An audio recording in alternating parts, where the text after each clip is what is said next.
নমস্কার সবাইকে। I think গতকাল এবিপি আনন্দে যুক্তিতর্কের পর আপনারা অনেকেই আমাদের বলেছেন, মেসেজ করেছেন যে দু তিনটে কথা একটুখানি বলা উচিত, কারণ অ্যাপারেন্টলি ওই শেষ সময়টায়, যে সময়টায় ফ্রি রাউন্ড না কি বলে, যাতে প্রত্যেক প্যানেলিস্ট একে অপরকে প্রশ্ন করতে পারেন, সেটা তো অলমোস্ট একটা কুস্তির আখড়া হয়ে যায়। আর আমি কুস্তিতে ঠিক অতটা পারদর্শী নই। আমি মনে করি না যে চেঁচিয়ে কথা বললে বা অন্য কারোর কাছ থেকে মাইক কেড়ে নিয়ে কথা বললে বা শুধুমাত্র গলার জোরেই নিজের আধিপত্য বা আমি যে কথা বলছি সেই কথার ভ্যালিডিটি, স্যাংটিটি এগুলো প্রমাণ করা যায়। ফলে অনেকে আমরা যা কথা বলেছি মনে হয় যে না সবটা বলা গেল না, সবটা শোনা গেল না। দু তিনটে কথা তাই মনে হলো যে as a supplementary of what ever has happened last day. যদি আমার মনে হয় গতকাল হোয়াটসঅ্যাপ ইউনিভার্সিটির ছাত্ররা যেভাবে মনোযোগ দিয়ে যখন আমরা বলছিলাম তখন ফোন ঘাটছিলেন, তখন সত্যিটা কি উত্তরটা কী হবে এগুলো সব জানার চেষ্টা করছিলেন, তাতে খানিকটা ওনারা যে পর্যুদস্ত হয়েছেন সেটা তো বোঝা গেছে। দ্বিতীয়ত যে প্রশ্নগুলো আমরা করেছিলাম, যেমন ওনাদের জিজ্ঞেস করা হলো, আচ্ছা আপনি বললেন আমরা অ্যান্টি ন্যাশনাল স্লোগান দিয়েছি, কবে দিয়েছি একটু বলেন, কোথায় দিয়েছি একটু বলেন, তার বিরুদ্ধে এখন অবধি কী কী অ্যাকশন নেওয়া হলো বলেন, কোন কোর্টে এটা প্রমাণিত হলো একটু বলেন। একটাও বলতে পারেনি, তখন বা করছিলেন, অমুক তমুক সমুক, যেরকম করে আর কি, হোয়াট অ্যাবর্টরি যাকে বলে, বা কখনো কিছু না পাওয়া গেলে যেরকম একটা চেঁচামেচির অসভ্যতামের পরিবেশ যেটা সৃষ্টি করে সেসব ওরা করেছেন। ফলে এক বোঝা গেছে আমরা যা যা বলেছি তার খুব উত্তর ওদের কাছে নেই। তারপর দেখলাম তরুণজ্যোতি তিওয়ারি, বিজেপির তরুণ এমএলএ, যিনি টেমএলএ হয়েছেন, ভোটে জিতেছেন, খুব ভালো কথা, ওয়ান্ডারফুল। তো তিনি দেখলাম একটা ভিডিও পোস্ট করেছেন আজকে। দ্য ফানি থিং ইজ সেটাতেও নিজের ভিডিওটা দিয়েছে, ও প্রথমে বলেছিল, তারপরে আমি যে বলেছি আমার যে ভাষণটা বা আমার যে উত্তরটা তার এমন একটা অংশ দিয়েছে যেখানে উত্তরটা নেই, 3-4টে লাইন, এবং তারপরে ওর একটা খুব বোকা বোকা রিভিউটাল অফ দ্যাট। তো প্রথমত এই যে জোর চুরি করার টেন্ডেন্সি, সেটা খানিকটা নিজেরাও সবার চোখের সামনে সোশ্যাল মিডিয়াতে ধরা দিয়ে দিচ্ছে। আচ্ছা সত্যি তুমি যদি এত সৎ হতে, তরুণজ্যোতি তিওয়ারি, বিজেপির নেতা, নতুন এমএলএ ইত্যাদি, তুমি একটা আমায় প্রশ্ন করেছো, যে প্রশ্নের উত্তর আমি ওই 10-15 মিনিট যেটুকু সময় দেওয়া হয় তাতে একদম লাইন বাই লাইন প্রত্যেকটা লাইন ধরে আমি তোমার উত্তর দিয়েছি। আমার ফেসবুকে অলরেডি সেটা রয়েছেন, আপনারা বহু মানুষ দেখেছেন। আমি সেটা আরেকবার পোস্ট করব না, কারণ আমার মনে হয় না ওই ভদ্রলোক আমাদের জন্য এতটা ইম্পর্টেন্ট, তাকে এতটা ভাও দেওয়ার, এতটা গুরুত্ব দেওয়ার কোনো কারণ আমরা দেখি না। তো ওই তিনি যেটা করলেন, যাতে আমার উত্তরগুলো কেটে, আমার উত্তরগুলো না দিয়ে নিজের আর একটা অংশ তার সাথে জুড়ে দিলেন, তাতে খানিকটা এটা প্রমাণ হলো, এক, আপনারা জোর চুরিতে একদম তৃণমূলের মতোই পারদর্শী, তারও 5 কাঠি ওপরে। দ্বিতীয়, আপনারা এটাও প্রমাণ করলেন যে আসলে আমরা যে কথাগুলো বলেছিলাম সেই কথাগুলোর কোনো রিভিউটাল আপনার কাছে নেই। আপনি যে প্রশ্নগুলো করেছিলেন সেই প্রত্যেকটা প্রশ্নের উত্তর দেওয়ার পর আপনাকে যে প্রশ্নগুলো আমি করেছিলাম সেই প্রশ্নের উত্তর আপনার কাছে নেই, তাই আপনাকে ওই নাটকটা, ওই চুরিটা, ওই জোর চুরিটা করতে হয়েছে। দ্বিতীয়, কৌস্তব বাবু, যার তাকে নতুন নতুন চুল গজিয়েছে, তিনি মাইকে দাঁড়িয়ে বললেন যে এই যে এখানে ডাকলি বাজিয়ে স্লোগান দিয়েছে, দেশ বিরোধী স্লোগান দিয়েছে।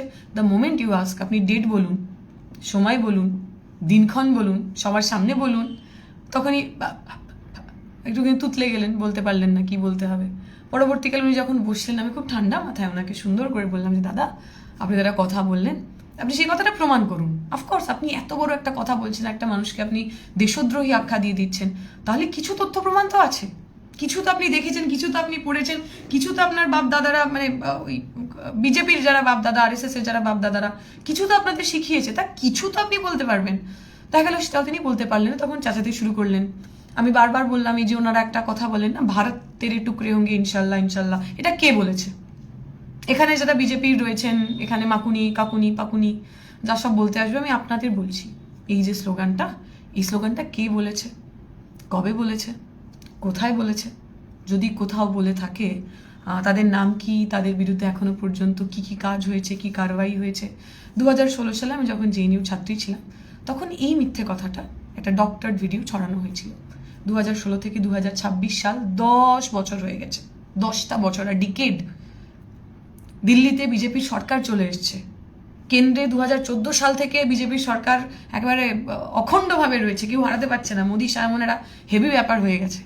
ইয়েট এই 10 বছরে আপনারা প্রমাণ করতে পারলেন না কি ওই স্লোগান দিয়েছিল, এখনো ধরা পড়লো না কেউ।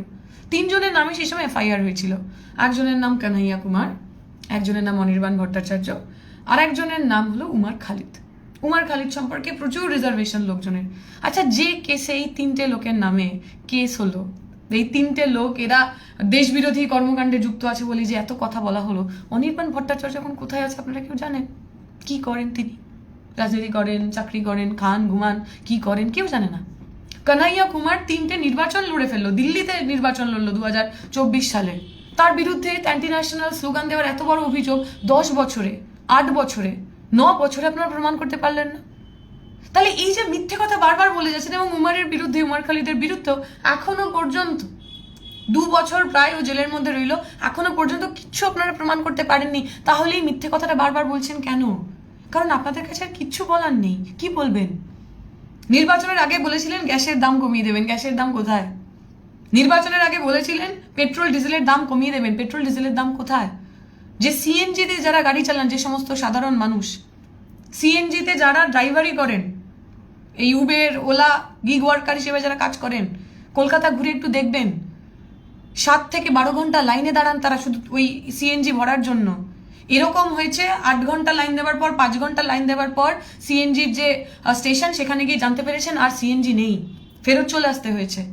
এক ভদ্রলোক বলছিলেন প্রায় 24 ঘন্টা একবার উনি গাড়িতে কাটিয়েছিলেন খালি ওই সিএনজি ভরার জন্য। তাহলে দেশের সাধারণ মানুষের যেগুলো বেসিক, তাদের খাবার দাবার, চিনির দাম আকাশ ছোঁয়া, E20 অলরেডি আপনারা সেটা পেট্রোলের চাইতে তার বেশি দাম, ডিজেলের চাইতে তার বেশি দাম।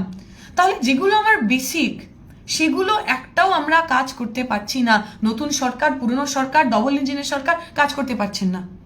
মহিলাদের বলা হলো লক্ষ্মীর ভান্ডারকে আরো বড় করে দেওয়া হবে, আরো বেশি মানুষ টাকা পাবেন, আরো বেশি মানুষকে বেশি টাকা দেওয়া হবে। মানুষ লাইনে দাঁড়িয়ে ভোট দিলেন, লাইনে দাঁড়িয়ে ফর্ম ফিল আপ করলেন।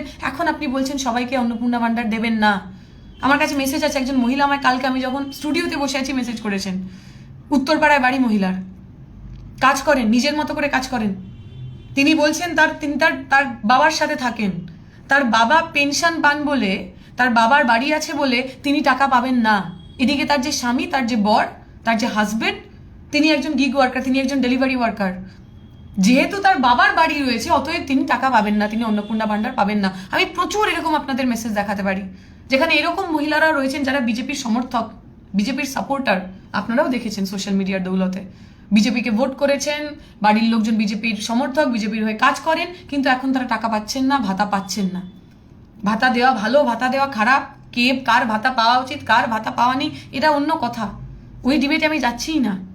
কিন্তু নির্বাচনের আগে আপনি যদি এই প্রতিশ্রুতি করে থাকেন যে আমরা সবাইকে এই অন্নপূর্ণা ভান্ডার দেব, যদি আপনার মনে হতো যে ঠিক সবাই তো ভাতা পাওয়ার যোগ্য না, আগে বলতেন না। নির্বাচনের আগে বলতেন যে আমরা সবাইকে ভাতা দেবো না, আমরা দেখবো কারা এদের মধ্যে যোগ্য, এইটা আমার ক্রাইটেরিয়া, আমাদের মনে হয়েছে এই ক্রাইটেরিয়ার মানুষেরই খালি টাকা পাওয়া উচিত, অতএব এদেরকেই আমরা খালি টাকা দেবো। বলতেন, বলেননি কেন? মিথ্যা বলেছে। তাহলে আপনাদের মিথ্যার যে বেসাতি, গরিব মানুষকে, সাধারণ মানুষকে সাহায্য করার যা যা প্রতিশ্রুতি, সেগুলো যখন ফিল করছেন, তখন আর অন্য কিছু বলতে পারছেন না। তখন কে আফজল গুরু, কে কিষেনজি, কে উমার খালিদ তাদের পিছনে পড়েছেন। এমন জিনিস যার কোনো সারবত্তা নেই, যার কোনো বেস নেই। গতকালের ওই এতে দেখলাম, এবং আজকেও সম্ভবত শুভেন্দু অধিকারীরা বলছেন যে কিষেনজির ছবি যারা লাগায় তারা দেশদ্রোহী। আচ্ছা শুভেন্দু অধিকারী, আপনি যখন তৃণমূলে ছিলেন, এই কিষেনজিকে আপনি যখন আর্ম সাপ্লাই করেছেন, তখন মনে হয়নি যে এই কাজটা পুরো দেশদ্রোহীদের কাজ? ছেড়ে দিন, আপনি বিজেপিতে চলে এসছেন। বিজেপির আপনাদের এক নেতা দিলীপ ঘোষ 2020 সালে অন ক্যামেরা মিডিয়াতে হাজার খানেক রিপোর্ট আছে, যাতে দিলীপ ঘোষ আহ্বান জানিয়েছিলেন ছত্রধর মাহাতোকে যে আপনারা আমাদের সঙ্গে আসুন, আমরা একসাথে লড়ি। কে ছত্রধর মাহাতো? কিষেনজির রাইট হ্যান্ড ছত্রধর মাহাতো।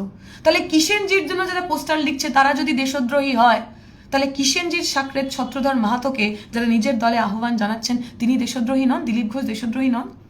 2018 সালে জঙ্গলমহলে পঞ্চায়েত নির্বাচনে আদিবাসী সমন্বয় মঞ্চ ASM, যেটা মাওবাদীদের একেবারে স্লিপার সেল হিসেবে কাজ করতো, তাদের সামাজিক অংশ হিসেবে কাজ করতো, তার সাথে হাত মিলিয়ে বিজেপি পঞ্চায়েত নির্বাচনে লড়েছিল। তাহলে কিষেনজি দেশ বিরোধী হলে, কিষেনজি দেশদ্রোহী হলে, তার জন্য পোস্টার লেখা মানুষ দেশদ্রোহী হলে, আপনারা দেশদ্রোহী নন? আর আমাদের কিষেনজি শেখাচ্ছেন, আমাদের তিলক টুডু, অভিজিৎ মাহাতো, শালকু সোরেন জঙ্গলমহলে একটা দিন যায়নি যেদিনকে আমরা লাশ করাইনি। এই মাওবাদীদের হাতে, ছত্রধর মাহাতোদের হাতে কিষেনজিদের হাতে প্রতিদিন ভারতের কমিউনিস্ট পার্টি লাল ঝান্ডা করা মানুষজন, প্রান্তিক আদিবাসী মানুষজন প্রতিদিন খুন হয়েছেন, লুট হয়ে গেছেন। শালকু সোরেনকে মেরে বাড়িতে ফেলে দিয়ে গেছিল, ওর বডিটা ছোঁয়ার অধিকার ছিল না। ওর মা চিতামণি সোরেন বসে থাকতেন, পাহারা দিতেন, শেয়াল কুকুর শকুন সেগুলোকে তাড়াতেন। আমাদের কিষেনজি শেখাচ্ছেন। আপনারা যারা কিষেনজির সাথে হাতে হাত মিলিয়ে পশ্চিমবঙ্গে বামপন্থী সরকারের বিরুদ্ধে লড়াই করলেন, আজকে আপনারা সাধু হয়ে গিয়ে আজকে আপনারা আমাদের দেশপ্রেমের পাঠ পড়াচ্ছেন। ইতনা দ্বিচারিতা কেসে চলেগা। আমি খুব লম্বা কথা বলবো না। গতকাল দেবজিৎ বাবু, যিনি আমার মনে হচ্ছে এই মুহূর্তে দাঁড়িয়ে হোয়াটসঅ্যাপ ইউনিভার্সিটির টপার হতে চলেছেন, কারণ তার আগের একটি শোতে আমি দেখেছিলাম দীনদয়াল উপাধ্যায়কে তিনি জ্যান্ত করে দিয়েছিলেন। শত্রুটা খুব সঠিকভাবেই ওনাকে কল আউট করেছিল এবং খানিকটা ওনার মুখ পুড়েছিল, কিন্তু তাতে ওনার শান্তি হয়নি। উনি গতকাল আবার হোয়াটসঅ্যাপ ইউনিভার্সিটির ফেক নিউজ স্প্রেড করতে চলে এসেছেন, যেখানে উনি সমস্ত মানুষজন, আমাদের সরোজ মুখার্জি থেকে শুরু করে, শৈলেন দাশগুপ্ত থেকে শুরু করে, অনিল বিশ্বাস, বিনয় কোঙার, হরেকৃষ্ণ কোঙার, জ্যোতি বসু, সবার বিরুদ্ধে একেবারে মিথ্যে কথা বললেন। 5 পাস করেছে, 6 পাস করেছে, অথচ দেখা গেল আমাদের যারা নেতারা, আমাদের সরোজ মুখার্জি আমার জেলার নেতা, আমার বাড়ির সঙ্গে বহুদিনের সম্পর্ক ছিল, স্বাধীনতা আন্দোলনে পার্ট নিয়েছিলেন বলে জেলের মধ্যে ভরে দিয়েছিলেন যখন তিনি মাইনর, জেলে বসে পরীক্ষায় পাশ করেছেন। এটা বামপন্থীদের ক্লাস, এটা বামপন্থীদের লেভেল। আমার মনে হয় না ব্যক্তিগত শিক্ষাগত যোগ্যতা দিয়ে কোনো মানুষের তিনি কতটা ভালো, তিনি কতটা খারাপ, তিনি কতটা ভালো রাজনীতিবিদ সেটা মাপা যায়। আমরা একেবারে বিশ্বাস করি না, কিন্তু আমরা মনে করি যে ছেলেটি বা মেয়েটি স্বাধীনতা আন্দোলন করতে গিয়ে জেলে গেলেন এবং জেলের মধ্যেও স্টাডি অ্যান্ড স্ট্রাগলকে বজায় রাখলেন, সেই ইতিহাস, সেই লেগাসি আমাদের গর্ব হয়। আর কারা এই লেগাসিকে, কারা এই ইতিহাসকে, কারা এই সত্যিকে তাদের গায়ে কালিমা লিপ্ত করতে চান? কারা মিথ্যে কথা বলতে চান? কারা মিথ্যে কথা বলছেন, কেন বলছেন? এই মুহূর্তে দাঁড়িয়ে ফেসবুকে আই থিঙ্ক বহু মানুষই লিখেছেন, আমি আর সেটার পুরো বর্ণনা দিয়ে আমি সময় নষ্ট করব না। অনিল বিশ্বাস থেকে শুরু করে, হরেকৃষ্ণ কোঙার থেকে শুরু করে, জ্যোতি বসু থেকে শুরু করে, এরা প্রত্যেকে নিজেদের ব্যক্তি জীবনে যথেষ্টভাবে তাদের যা এডুকেশনাল কোয়ালিফিকেশন সেগুলো নিজের মতো করে মেনটেন করেছেন। এবং আমি মনে করি যদি এগুলো নাও করতেন, তবুও রাজনীতিবিদ হিসেবে সমাজের জন্য তারা যে লড়াই করেছেন, সমাজের জন্য তারা যে আত্মত্যাগ করেছেন, সেই একটাও তাতে কম হয় না। আমরা দেখলাম শুভেন্দু অধিকারী 2011 সালে সম্ভবত 41 বছর বয়সে তিনি রবীন্দ্রভারতী থেকে MA পাস করেছেন। আমার কাছে, আমি শুভেন্দু অধিকারীর সম্পর্কে নানা ধরনের রাজনৈতিক আক্রমণ শানাবো, কিন্তু তিনি 41 বছর বয়সে কেন MA পাস করলেন, এটা আমার তার বিরুদ্ধে আক্রমণের দিক হতে পারে না। আমার কাছে এটা বরং গর্বের বিষয়। তোনার যদি বেশি বয়সে এসে পড়াশোনা করার ইচ্ছা হয়, এটা ভালো বিষয়। বহু মানুষ তারা পড়াশোনা করার সুযোগ পান না, বহু মানুষ নানা প্রতিকূলতার মধ্যে দিয়ে হায়ার এডুকেশনে আসে। দেবজিৎ দা আগের দিন বলার সময় বারবার বলছিল 7 বছর লেগেছে, 10 বছর লেগেছে PhD করতে। কার লেগেছে আমি জানি না। নিখিল দাস বলে ওদের যে ABVPর নেতা, 2014 সালেও যাদবপুরের স্টুডেন্ট ছিল, আজও সে যাদবপুরের স্টুডেন্ট রয়েছে। এবং এতে আমি কিছু দোষের দেখি না। প্রান্তিক পরিবারের ছেলেমেয়েরা, পিছিয়ে পড়া পরিবারের ছেলেমেয়েরা তাদের শিক্ষাক্ষেত্রে টিকে থাকে। It's a difficult job. তাদের যদি কারোর বেশি সময় লেগে থাকে, তা নিয়ে তাকে এতটুকু কিছু বলা যায় না। কেউ যদি ABVPরও সমর্থক হন, আমি তার রাইট টু এডুকেশন, তার right to enter in higher education তাকে ডিফেন্ড করব।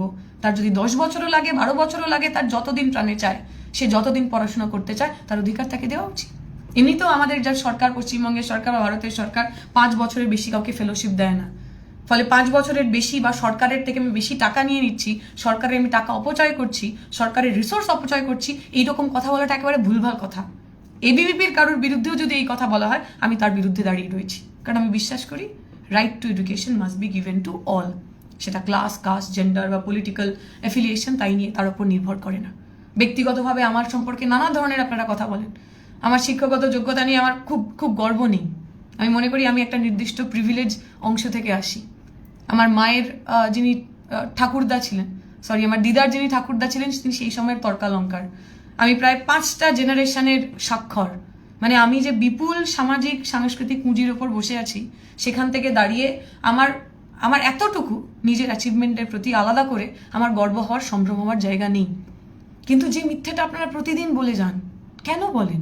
কিসের জন্য বলেন? আমাদের বিরুদ্ধে কিছু বলতে পারেন না বলে, বামপন্থীদের বিরুদ্ধে চুরি ডাকাতির কথা বলতে পারেন না বলে হঠাৎ করে ইররিলেভেন্ট বিষয়গুলো, মানুষের ব্যক্তিগত জীবন, মানুষের ব্যক্তিগত শিক্ষা, সেগুলোকে টেনে আনেন। কেন আনেন? দেবজিৎ দা গতকাল বললেন যে যাদবপুরে নাকি নিট দিয়ে পিএইচডি করা যায় না। অফকোর্স নিট দিয়ে কোথাও পিএইচডি করা যায় না। নিটটা মেডিকেল এন্ট্রান্স এক্সামিনেশন, ডাক্তারি হওয়ার জন্য নিট পরীক্ষা দিতে হয়। নেট পরীক্ষাও আগে পিএইচডির জন্য বাধ্যতামূলক ছিল না। আমি যে ইউনিভার্সিটিতে পড়তাম, জওহরলাল নেহরু ইউনিভার্সিটি, তার নিজের প্রবেশিকা পরীক্ষা ছিল, ভীষণ কঠিন সেই প্রবেশিকা পরীক্ষা। আমরা মাস্টার্স ফার্স্ট ইয়ারে সবাই নেট পাস করে গেছিলাম। আমাদের মাস্টার্স করতে হতো, তারপর এমফিল করতে হতো 2 বছরের, তারপরে পিএইচডি। তাতেও আমার ক্লাসের সবাই মাস্টার্স করতে করতে আমরা প্রত্যেকে নেট পরীক্ষা পাস করেছিলাম। আর জেএনইউ যে এন্ট্রান্স এক্সামিনেশন হতো সেটা নেটের চাইতে অনেক কঠিন হতো, কারণ তাতে খালি টিকমার্ক কোয়েশ্চেন থাকতো না, সঙ্গে সঙ্গে কোয়ালিটেটিভ কোয়েশ্চেনও থাকতো, ডেসক্রিপটিভ কোয়েশ্চেনও থাকতো, তারপরে ভাইবা থাকতো এমফিল পিএইচডির জন্য। ফলে আমরা এটা খুবই ডিফিকাল্ট প্রসেসের মধ্যে দিয়ে আমরা ইউনিভার্সিটিতে ঢুকেছি। যাদবপুরের ক্ষেত্রেও তাই সত্যি। যাদবপুরেরও যে এন্ট্রান্স এক্সামিনেশন আপনারা দেখেছেন, আমি গতকালও বলছিলাম, তার যে প্রশ্নপত্র, তাতে সত্যিই মেধার উন্মেষের, মানুষের চিন্তা শক্তি, তার ক্রিয়েটিভিটি, সেগুলোকে পরখ করার একটা জায়গা রাখা হয়। খালি পুঁথিগত বিদ্যা কে কত মুখস্থ করতে পারলো সেটাকে যাচাই করা হয় না। এখন এই ইউনিভার্সিটিগুলো নিয়ে আপনাদের সমস্যা। যারা নেটের পার্থক্য জানে না, তারা বলছে একটা ইউনিভার্সিটি কি করে চালানো উচিত। সজল ঘোষ শুনলাম, আমি কোন একটা বিদ্যাসাগর কলেজের সম্ভবত তিনি যে ম্যানেজিং কমিটি, সেই পরিচালন সমিতির মাথায় বসেছেন। তাহলে যে রাজনীতি মুক্ত ক্যাম্পাস করার কথা বলছেন, আর সেখানে দাঁড়িয়ে প্রত্যেকটা কলেজের মাথার ওপর আপনি আপনার এমএলএ এমপিদের বসিয়ে দিচ্ছেন, তার মানে আপনি এটা তো বলতে চাইছেন যে আসলে রাজনীতি মুক্ত হবে, কিন্তু বিজেপি মুক্ত হবে না। বিজেপি ব্যতীত অন্য সমস্ত রাজনীতি আর করার জায়গা, রাজনীতি করার স্পেস আর থাকবে না। আমরা মনে করি শিক্ষাঙ্গন, সেখানে রাজনীতি থাকবে, সুস্থ রাজনীতি থাকবে। আপনি এবিভিপি করতে পারেন, টিএমসি করতে পারেন, এসএফআই করতে পারেন, যা প্রাণে চায় তাই করতে পারেন। আপনি কথা বলবেন, যুক্তি দিয়ে বোঝাবেন, সাধারণ মানুষের কাছে যাবেন, সাধারণ ছাত্রছাত্রীদের কাছে যাবেন, যাদের আপনার কথা পছন্দ হবে, যারা আপনাকে গ্রহণ করবেন, তারা আপনার সঙ্গে থাকবেন। আর সেইটা বোঝার জন্য আলটিমেটলি আমাদের ইউনিভার্সিটিগুলোতে ছেলেমেয়েরা কি ভাবছে এটা বোঝার জন্য একটা ইলেকশন করাতে হবে। 2018 সালের পর থেকে পশ্চিমবঙ্গের বুকে ইলেকশন হয়নি। কোর্টের রায় থাকা সত্ত্বেও মমতা ব্যানার্জি সরকার করাতে পারেনি। আমরা তো বিজেপিকে চ্যালেঞ্জ করছি, যাদবপুরের জন্য খোলা চ্যালেঞ্জ। যাদবপুরে যদি আপনাদের সত্যি নিজেদের আধিপত্য দেখাতে হয়, যাদবপুরকে যদি সত্যিই গৈরিকীকরণ করতে হয়, তাহলে ইলেকশনে কন্টেস্ট করতে হবে। এর আগে যে আইসিসি ইলেকশন হয়েছিল সেখানে বিজেপি গোহারা হেরেছে। আমরা বলছি গোহারা হারার পরেও সেই ক্যাম্পাসের মধ্যে বিজেপি কথা বলতে পারে, কারণ আমরা সেই ডেমোক্রেসিতে, সেই ডেমোক্রেটিক প্রসেসে বিশ্বাস করি। জিবি ডাকতে পারে, জিবিতে কথা বলতে পারে, ইলেকশনে পার্টিসিপেট করতে পারে। সে একবার গোহারা হেরেছে বলে তাকে আমরা ক্যাম্পাস থেকে বার করে দেওয়ার কথা বলছি না।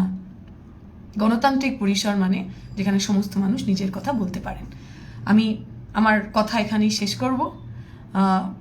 যে গরুরা, যে বাছুরেরা, যে হনুমানরা হুপ হাপ করতে করতে ঢুকে পড়েছেন, এবং এখন তো বেসিক্যালি আপনাদের আর কিছু বলার নেই। এখন আমার গায়ের রং নিয়ে বলতে পারেন, তাতে বিশ্বাস করুন আমার কিচ্ছু এসে যায় না। গায়ের রং নিয়ে যাদের ইনসিকিউরিটি আছে তারা 3-4টে পল্লা মেকআপ পরে, চোখে গাজল পরে, খুব ফেস পাউডার মেখে মিটিং মিছিলে আসতে পারে। আমার তার প্রয়োজন হয় না। কিছুদিন আগে দেখলাম আমার পাকা চুল নিয়ে আপনারা পড়েছেন, এই যে I have two beautiful silver hair, তা নিয়েও আমার কোনো ইনসিকিউরিটি নেই। আমার মনে হয় greying is a very normal thing. চুল পড়ে যাওয়াটাও বয়সের সঙ্গে সঙ্গে সেটাও স্বাভাবিক। যাদের সেটা নিয়ে ইনসিকিউরিটি আছে তারা পরচুলা পরে মিটিং মিছিলে আসতে পারেন, নেতা মন্ত্রী হতে পারেন। আমার তাদের কিচ্ছু বলার নেই, সেটা তাদের পার্সোনাল চয়েস। আমার যেমন পাকা চুল রাখার চয়েস আছে, আমার যেমন আমার গায়ের রং নিয়ে অ্যাবসলিউটলি কমফোর্টেবল হওয়ার চয়েস আছে, ওনাদেরও সেরকম পরচুলা পরার এবং মেকআপ করার চয়েস আছেন। তা নিয়ে আমার কোনো অসুবিধা নেই। আমার যেটা অসুবিধা সেটা হলো আপনাদের কসবার যাদবপুরের যিনি এমএলএ সর্বরী মুখার্জি দেখলাম একটা পোস্টার নিয়ে তিনি মিছিল করেছেন, যেখানে যাদবপুরের ছাত্রছাত্রীদের সম্পর্কে লেখা হয়েছে বিকৃত কামা, বিকৃত মনা এবং বিকট দর্শা। আমি জানি না যেভাবে উনি ওই পুরো প্ল্যাকার্ড নিজের বুকের কাছে রেখেছিলেন, তাতে উনি এটা আদেও নিজেকে বলতে চাইছেন কিনা। যদি বলতে চান তাহলে সেটা ওনার সেলফ আইডেন্টিফিকেশন, সে নিয়ে কিছু বলার নেই। কিন্তু এটা যদি আপনার হাঁটুর বয়সী মেয়েদের সম্পর্কে বলতে চান, বিকৃত কামা শব্দের অর্থ কী? 17, 18, 19, 20, 21 বছর বয়সের ম্যাক্সিমাম ছেলেমেয়েরা একটা ইউনিভার্সিটিতে পড়ে। তাদের সম্পর্কে আপনি একজন বয়স্ক মহিলা হয়ে, হয়তো আপনি কোনো সন্তানের মা, হয়তো আপনার পরিবারে আপনার চেয়ে কম বয়সী কেউ আছে, ওই বয়সীর কোনো ছেলেমেয়েরা রয়েছে, তাদের সম্পর্কে কথা আপনি বলতে পারেন? কতটা নিম্ন রুচি, কতটা নিম্ন মেধা, কতটা খারাপ স্তরের মানুষ হলে এই ধরনের শব্দবন্ধ ব্যবহার করা যায়?